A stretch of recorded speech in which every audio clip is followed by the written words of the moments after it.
26 तारीख को अमावस्या पड़ गई और निवेदन सोमवती अमावस्या हमारे जीवन को फलित करने वाली, सुख देने वाली, आनंद देने वाली, हम उसका लाभ अवश्य लें। सोम पुष्प को छोड़ना मत, सोमवती अमावस्या को मत छोड़ना। निवेदन अमावस्या का महत्व क्या है, सोमवती अमावस्या का लाभ क्या है, हम शंकर की कैसे आराधना कर सकते हैं, हम शंकर को कैसे प्राप्त कर सकते हैं, शिव को पाने का तरीका क्या है। सोमवती साल भर में सोमवती अमावस्या 1 या 2 पड़ती है।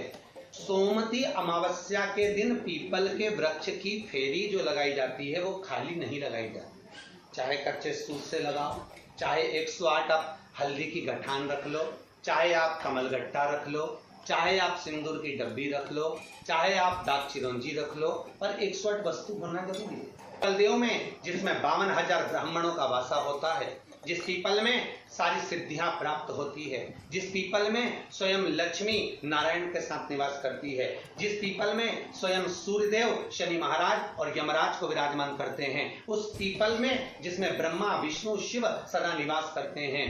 सोमवती अमावस्या का फल ही यही है कि जिन वर कन्या का विवाह नहीं होता, जिन लड़का लड़की का विवाह नहीं होता, जिन पति पत्नी में आपसी में टकरार चल रहा हो, अदालत तक बात पहुंच गई हो, जिस घर में शांति नहीं रह रही हो, आपस में क्लेश बड़ा मचा हो, ऐसी हो गया मन में कि अब ये तनाव बहुत बढ़ गया है, संबंध टूट जाएगा, तो निवेदन है सोमवती अमावस्या के दिन आप भी सोमवती अमावस्या के दिन पीपल के वृक्ष के नीचे जाकर उस पीपल की पूजन कर कर उस पे कुंकु सिंदूर चंदन समर्पित कर कर कच्चे सूत से 7 परिक्रमा करिए।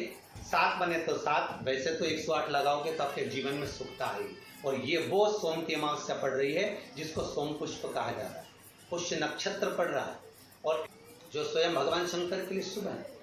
आप 108 फेरी लगाएं, चाहे दाने से लगाएं, चिरौंजी से लगाएं, जिससे भी लगाएं, पीपल की पूजन करें, जल अर्चना करें। इतना निवेदन करता हूं कि आपके घर में अशांति नहीं हो सकती, परिवार में प्रेम जरूर करेगा। निवेदन है जिसके घर में क्लेश बहुत मचा हुआ है, या कोई पैसा खाकर चले गया, धन नहीं दे रहा, रुपया नहीं दे रहा और बहुत मशक्कत कर लिए, हाथ जोड़ लिया, पांव पड़ लिया, रुपया नहीं दे रहा, तो काली तिल्ली को पानी में गला दीजिए और पानी में गलाकर उसको सुबह पीस लीजिए। सोमवती अमावस्या के दिन सुबह पीस कर एक कटोरी में उसमें पीला चंदन मिला लीजिए, उसको लेकर जाइए। 1 लोटे में दूध और जल लेकर जाइए, 5 बेलपत्र लेकर जाइए, शंकर के मंदिर में पहुंचिए। शंकर जी के शिवलिंग को, वो जो तिल आपने पीसी है उस तिल को आप मिक्सर में मत पीसना, हाथ से कूटिए या कोई बैलन से या कोई वस्तु से उसको पीसिए और पीस कर उसका उत्तन तैयार करिए, उसमें चंदन मिलाकर शंकर के शिवलिंग को समर्पित करिए, शंकर के शिवलिंग को लगाइए। केवल शिवलिंग को ही नहीं, भगवान शंकर की संपूर्ण जलाधारी पर, जहां शंकर भगवान की बेटी अशोक सुंदरी है, कार्तिकेय जी हैं, गणेश जी हैं, उस पूरे जलाधारी में जहां पार्वती मैया भी विराजमान है, पूरी जलाधारी को समर्पित करिए। समर्पित कर कर त्रिपुंड लगाइए, अपनी 3 उंगलियां उसी चंदन पर फेर दीजिए, फेर कर अपनी कामना कर कर बेलपत्र चढ़ा दीजिए। 5 या 7 बेलपत्र आपके भाव से आप शिव को समर्पित कर दीजिए। समर्पित कर कर हाथ में कलश लेकर दूध और जल मिला हुआ पात्र लेकर शंकर को समर्पित करिए और बाबा भोलेनाथ से विनती करिए कि जिस व्यक्ति ने हमारा धन खाया है, जिस व्यक्ति ने पैसा रख लिया या कोई लेकर चले गया या कोई ऐसा काम हो गया कि वो धन आ ही नहीं रहा है, बहुत तकलीफ में है, तो बाबा से विनती करो। मुझे पूरी उम्मीद है कि सोमवती अमावस्या इस बार आप जो कर रहे हैं, अगली सोमवती अमावस्या जब आएगी, इतनी प्रसन्न चित्त में आप ये पूजन करेंगे, वापिस करेंगे और पूरे परिवार समेत करेंगे। जब आपका धन आ जाएगा, वैभव हो जाएगा, तो आप वापिस उसको धारण करेंगे। फिर नहीं, और लिख के रखना, अगली सोमवती को फिर करना, जब सोमवती अमावस्या पड़े फिर उसको करिएगा, आपको फल अधिक मिलेगा। मेरा निवेदन, जिन कन्या और वर के विवाह नहीं हो रहे, वो सोमवती अमावस्या के दिन जाकर बाबा पीपल के पेड़ की फेरी अवश्य दें। 108 नहीं बने 7 अवश्य दें। पूजन कर कर, दिया लगाकर, घी का दीप प्रज्वलित कर कर बड़े आनंद में पीपल देव का पूजन करें। और निवेदन, जिस व्यक्ति को रोग बहुत हो, चाहे शुगर हो, बीपी हो, या घुटने में दर्द हो, कमर में दर्द हो, या बहुत कष्ट का जीवन निकल रहा हो, यहाँ तक कैंसर जैसी भी बीमारी यदि आपको है, तो ये सोम पुष्प को छोड़ना मत ही। श्रावण के महीने में पड़ने वाली सोम की अमावस्या को मत छोड़ना। निवेदन है, आप एक पात्र जल जिसमें पीला चंदन, पात्र के जल में एक कलश में जल लीजिएगा, उसमें पीला चंदन घोल लीजिए। पीला चंदन घोलकर उसमें थोड़ी सी काली मिर्ची पीस कर मिला लीजिए। काली मिर्ची को पीस कर डाल दीजिए और उसमें 7 बेलपत्र उसके अंदर डाल दीजिए। 7 बेलपत्र के साथ में 7 वृक्ष के पत्ते, कोई भी वृक्ष जो आपके पास में हो, 7 वृक्ष के पत्ते उस कलश में डाल दीजिए। घर से निकलते समय पूरे घर का भ्रमण करते हुए जिस व्यक्ति को रोग बहुत है उस व्यक्ति का स्पर्श कराते हुए वो जल शंकर भगवान के ऊपर समर्पित कर थोड़ा सा जल बचाकर, पत्तियां सब शिव जी को चढ़ाकर थोड़ा सा जल बचाकर शंकर की देहली पर चढ़ा दीजिए। शंकर की चौखट पर, भगवान शंकर के शिवलिंग की चौखट पर समर्पित करें। शिवलिंग की चौखट पर समर्पित कर उसी जल जो आपने देहली पर चढ़ाया है, उसी जल का भाग थोड़ा सा कटोरी में 1 चम्मच के बराबर लेकर आइए। जो व्यक्ति बीमार है उसके शरीर पर उसको छींटा दीजिए। 3 बार छींटा देना है, सुबह, दोपहर और शाम। उसके बाद में बाबा विश्वनाथ से प्रार्थना करिए। शाम के समय घर के बाहर एक घी का दिया अवश्य लगाइए। मुझे पूर्ण उम्मीद है सोमती अमावस्या श्रावण के महीने की रोग मुक्त करेगी, अधिक फल आपको प्रदान करेगी, सुख का अनुभव कराएगी, आपके जीवन का कल्याण करेगी। और निवेदन, सोमती अमावस्या हमारे जीवन को फलित करने वाली, सुख देने वाली, आनंद देने वाली, हम उसका लाभ अवश्य लें। जो बच्चे पढ़ने में कमजोर है या कोई विद्या के लिए किसी एग्जाम में बैठ रहे हैं, गवर्नमेंट की एग्जाम में बैठ रहे हैं और बच्चे उस एग्जाम में पास नहीं हो पा रहे हैं या निकल नहीं पा रहे हैं, या कोई टीचिंग के लिए, बैंकिंग के लिए आप अप्लाई कर रहे हो, नहीं हो रहा है, निवेदन है सोमती अमावस्या कल पड़ रही है, 2 स्वस्तिक आपको बनाना है। कितने स्वस्तिक बनाना है? 2 स्वस्तिक। एक स्वस्तिक कुंकू का पीपल के पेड़ पर बनाना है। पीपल के पेड़ पर बनाने के बाद में जमीन पर, भूमि पर एक घी का दिया लगाना है। दूसरा स्वस्तिक शंकर के मंदिर की चौखट पर आपको बनाना है, किसी भी एक साइड में, चाहे राइट में बनाना है चाहे लेफ्ट में बनाना है। शंकर के मंदिर पर जो स्वस्तिक बनाओगे वो पहले पीपल के वृक्ष के बनाना है। पीपल के वृक्ष के बनाने के बाद में शंकर के मंदिर में शाम के समय आप जाकर स्वस्तिक बना सकते हैं। दोपहर से लेकर शाम तक कभी भी स्वस्तिक बनाएं और एक घी का दिया वहां रखता है। बस इतना याद रखना, पीपल के पेड़ के नीचे जो स्वस्तिक बनाओगे वहां जो घी का दिया लगेगा उसमें गोल बत्ती लगेगी, फूल बत्ती लगेगी। शिव मंदिर की चौखट पर जो दिया लगाओगे उसमें 2 बत्ती लगेगी, लंबी बत्ती 2 लगेगी घी की। वो बत्ती आपको शंकर के मंदिर पे दिया कहाँ रखना है? जहां स्वस्तिक बनाओगे उसी के ऊपर 2 बत्ती दिया लगाओगे। उस समय पर दिए का जो बत्ती है उसका मुख अपनी ओर होना चाहिए और भगवान शंकर की चौखट पर प्रणाम कर निवेदन कर नमन कर आप आइए। आपके जीवन में सफलता प्राप्त होगी। आप जिस चीज की कोचिंग कर रहे हो, जिस चीज में उतरना चाहते हो, आपको वह फल प्राप्त होगा। अमावस्या के दिन सारे पितृदोष समाप्त हो जाएगा, सारा पितृदोष समाप्त। दिन दोष काल में, प्रदोष के समय पर, प्रदोष काल में शाम के समय पर जाकर किसी भी नदी, तालाब, बावड़ी, कुआं, कहीं ना कहीं जो आपके पास में हो वहां पर एक घी का दिया, बत्ती का मुंह दक्षिण की ओर कर अवश्य जला कर जाना। सारे पितृदोष समाप्त हो जाएगा, सारा पितृदोष समाप्त। अमावस्या के दिन किसी भी जलाशय के पास में, नदी, तालाब, बावड़ी, कुआं, जो आपके शहर में, आपके गांव में, आपके नगर में हो, वहां जाकर लगा दे। अगर नदी, तालाब, बावड़ी, कुआं नहीं है तो पीपल का वृक्ष हो या बेलपत्री का वृक्ष हो या बट का वृक्ष हो, उसके नीचे लगा दो प्रदोष काल में। पर अमावस्या के दिन लगाएं जरूर। क्यों? क्योंकि अमावस्या के दिन पितृ शाम के समय प्रदोष काल में शंकर भगवान का नाम जाप कर नदी तालाब बावड़ी पर पानी पीने जाते हैं, वहां से जल का आचमन कर कर पितृ अपने लोक को चले जाते हैं प्रदोष काल के समय पर। इसलिए प्रदोष काल में जलाशय के पास में बावड़ी, कुआं, नदी, तालाब के किनारे पर दिया लगाया जाता है दक्षिण की ओर मुख कर कर बत्ती का, तो पितृ आशीर्वाद देते हुए जाते हैं कि फलो फूलो, आगे बढ़ो, उन्नति करो, तरक्की करो। ये पितरों का आशीर्वाद रहता है, पितरों का वर रहता है। आप देंगे उसको मिलेगा। जिनके यहाँ पितृदोष होता है, काल सर्प दोष होता है, वास्तु दोष होता है, उनको ज्यादा कुछ नहीं करना होना। महाराज एक बेल का फल लीजिए। क्या लेना है?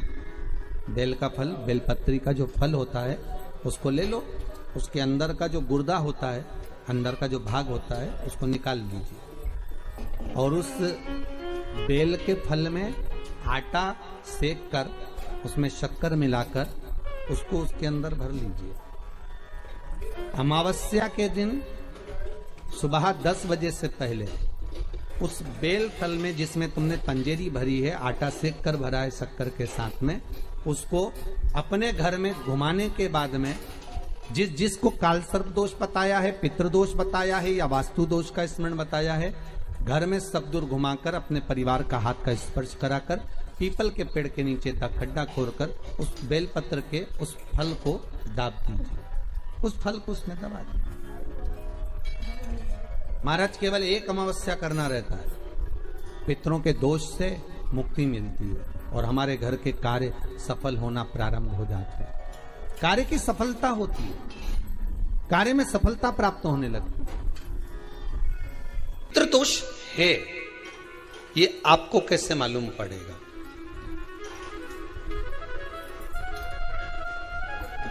पितृ भूखे हैं, इसका तो वर्णन हमने पहले कर दिया कि रात्रि को जब आप सोने के बाद में 1-1.5 घंटे बाद अगर आपकी नींद खुल जाए, 1 घंटा 1.5 घंटा आप सो लिए, उसके बाद जो नींद खुली तो 1-1.5 घंटे तक अगर आपको नींद नहीं आ रही है, रात्रि को सोने के बाद में 1 घंटे बाद जब उठे तो आपको प्यास लग गई, भूख लगने लगी, प्यास लगने लगी कि मेरे को पानी पीना पड़ेगा, घबराहट हो रही, पानी पीना पड़ेगा। 1-1.5 घंटे सोने के बाद अचानक नींद खुले और आपको प्यास लगे, समझ लेना आपके पितृ भूखे हैं और प्यासे हैं, भूखे और प्यासे हैं, उनको जल की जरूरत है। किसी भी नदी में, सरोवर में, कुंड में, बावड़ी में, तालाब में, आप तीर्थ में जाकर जब स्नान करते हैं तो स्नान करने के बाद एक काम का नियम बना लो कि अपने हाथ की अंजलि में जल लेकर अपने पूर्वजों को देना है। प्यासे रहते हैं, भाग मांगते हैं, प्राप्त करना। 3 वृक्ष पितरों के तुल्य हैं। पहला पीपल, दूसरा बट वृक्ष, तीसरा बेलपत्र का वृक्ष। ये पितरों के तुल्य हैं।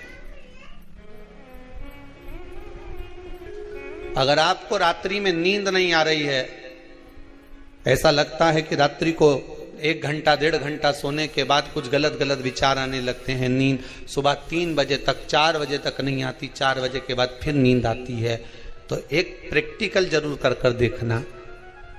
एक प्रैक्टिकल करने में क्या जाता है, प्रयास करने में क्या कुछ जाता है क्या? प्रैक्टिकल कर कर देखना कि कहीं सीओर वाला महाराज झूठ तो नहीं बोल रहा है, तो प्रैक्टिकल करने में कुछ नहीं जाए। 1 लोटा पानी लो, उसमें थोड़ा सा कच्चा दूध डाल लीजिए। पत्री का पेड़ या पीपल का पेड़ या बट का पेड़, इन पेड़ के नीचे ले जाकर उस दूध को दोपहर में सुबह 10 बजे से लेकर 12 बजे के बीच में ले जाकर चढ़ा दीजिए। रात्रि को फिर ना आपको प्यास लगेगी, ना भूख लगेगी, नींद एक बार लगी तो सुबह ही खुलेगी। प्रैक्टिकल करने में क्या जाता है? पानी डालने में तुम्हारा कुछ जाएगा? अरे बोलो तो सही, प्रैक्टिकल करने में क्या जाता है? कुछ भी नहीं बिगड़ेगा, ये तो बस जल डालोगे तुम्हारा ही कुछ अच्छा हो सकता है, बाबा की कृपा। 3 वृक्ष पितरों के तुल्य हैं। पहला जम के बोलिए पीपल, दूसरा बट वृक्ष, तीसरा बेलपत्री का वृक्ष। 3 पीपल के वृक्ष में 52,000 ब्राह्मण एक साथ निवास करते हैं, इसलिए पितृतुल्य है। बट वृक्ष ब्रह्मा जी के मस्तक से बना, इसलिए पितृतुल्य है। और बेलपत्री का वृक्ष माता पार्वती जी के अश्रु से बना। जब आंसू गिरे थे माता जगत जननी जगदम्बा पार्वती के, उस समय पर पितृलोक में हलचल उत्पन्न हो गई थी। हमारी नातिन की आंख में आंसू कैसे आ गए? मैनावती की पुत्री है,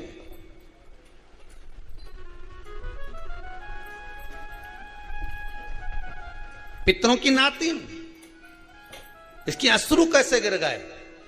पार्वती जी ने कहा ये आंसू नहीं, मेरा पुण्य भाग प्रकट करती हूं बेलपत्री के रूप में। तो पितरों ने वर दिया था कि ये बेलपत्री का वृक्ष हमारा आशीर्वाद है, इसके नीचे अगर कोई दीप लगाता है, शिव को स्पर्श कर चढ़ाता है, उसके पितरों की शांति होगी। हम स्वयं उसको आशीर्वाद देने के लिए पधारेंगे। बेलपत्र का वृक्ष पितृतुल्य। तो रात्रि को अगर भूख लग रही है, प्यास लग रही है, तो पितृदोष है। दूसरा पितृदोष का लक्षण बताया, घर में कोई शुभ कार्य ना हो, वंश की वृद्धि ना हो। 1 रुपये कमाओ, 1.25 रुपये खर्च हो रहे हैं, पैसा 10 जगह से कमाई आ रही है पर घर में टिक नहीं पा रही है, आया गया, पितृदोष है। जरा सी कटोरी पड़ी है, उसके पीछे विवाद चालू हो जाए, पानी ढुल गया उसके पीछे विवाद हो जाए, या छोटी छोटी बात में घर में क्लेश मचा हुआ है, पितृदोष है। समझ लो हमारे पूर्वज हमसे खुश नहीं, प्रसन्न नहीं। सारी दुनिया के लोग तुमसे कह रहे हैं तेरे घर में पितृदोष है। 1 रुपये कमाते हो, 1.25 रुपये खर्च होता था, मानसिक टेंशन बना रहता है।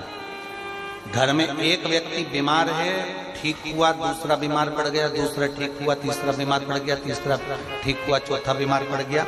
मतलब कहीं ना कहीं पितृ का भाव, पितृदोष का वर्णन। किसी ने कहा तुमसे कि तेरे यहाँ पितृदोष है, तूने ब्राह्मण को भोजन करा दिया, पिंडदान करा दिया, तर्पण करा दिया, तिलांजलि करा दी, गया जी का श्राद्ध कर दिया, हरिद्वार चली गई, वहां पिंडदान करवा दिया, ब्राह्मण भोज करवा दिया, तिथि पर भोजन करवा दिया, सब कुछ करवा के देते। अब एक काम और करके देख, एक काम और करके देख लो।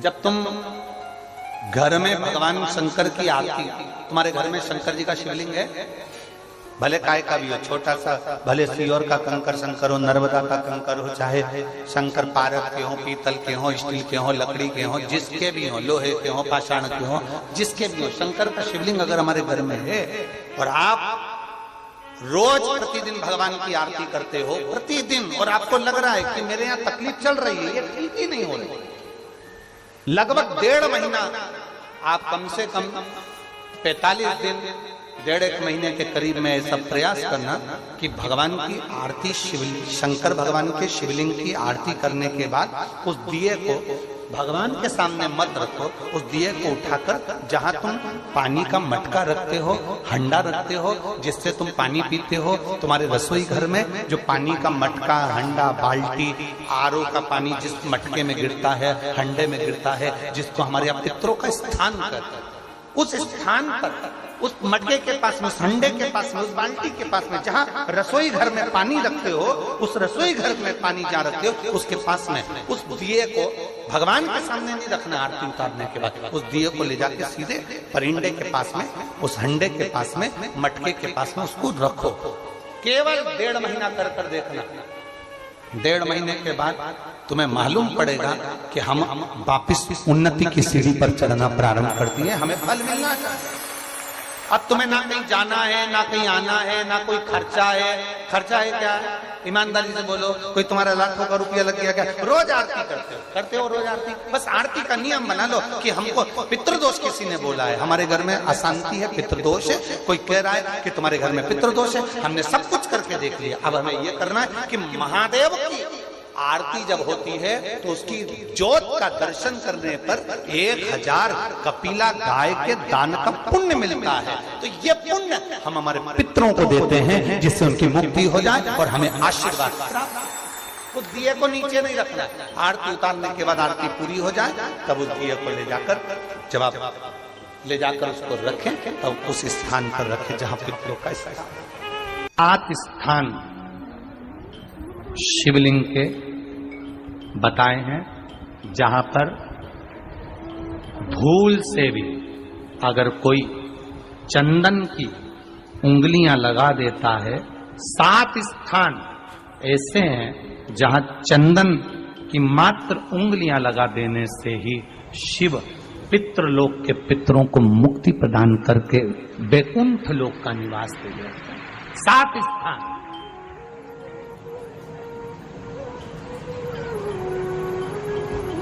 और वो 7 स्थान जो चंदन के बताए गए हैं, पहला भगवान देवाधिदेव महादेव के शिवलिंग पर चंदन का लेपन। समझ लेना जरा बहुत अच्छे से। आपको लगता है स्वप्न में कोई मुर्दे दिख रहे हैं या कोई जल रहा है या कोई मर रहा है या कोई चला गया है, ऐसा भय लगता है। बच्चों को मानी भेजूंगी ऐसा हो जाएगा, पति को मानी भेजूंगी ऐसा हो जाएगा, कोई हमारे कोई गलत तो नहीं कर रहा है, आपको लगता है। 7 स्थान चंदन के बताएं महाराज। पहला शिवलिंग,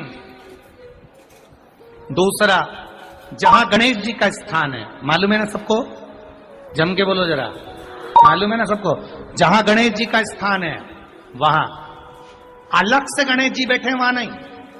शिवलिंग में जलाधारी के ठीक सामने राइट में गणेश, लेफ्ट में कार्तिकेय, बीच में अशोक सुंदरी। तो पहला चंदन बाबा के शिवलिंग पर, दूसरा गणेश जी पर चंदन की उंगली, तीसरा षडानंद कार्तिकेय पर चंदन की उंगली, चौथा अशोक सुंदरी पर चंदन की उंगली, पांचवा जलाधारी पर चंदन की उंगली, छठा जो शिवलिंग का जल बह रहा है इसके ठीक विपरीत की ओर चंदन की उंगली।